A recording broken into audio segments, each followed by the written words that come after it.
భైరవి, దాని తర్వాత అదే సంవత్సరం బిఎన్ రెడ్డి మల్లీశ్వరి, 1952లో ఎల్వి ప్రసాద్ పెళ్లి చేసి చూడు, ఆ తర్వాత వచ్చిన కమలాకర్ కామేశ్వరరావు చిత్రం చంద్రహారం ఆయనకు నటుడుగా గొప్ప కీర్తిని సంపాదించి పెట్టాయి.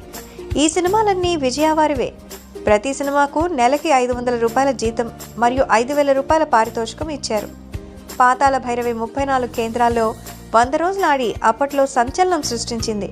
తన ఉంగరాల జుట్టుతో, స్ఫురద్రూపంతో, వెలుగులు చిమ్మే నవ్వుతో ఆంధ్రప్రదేశ్ ప్రేక్షకులని ఆకట్టుకుని వారి మనసులను నిలిచిపోయాడు.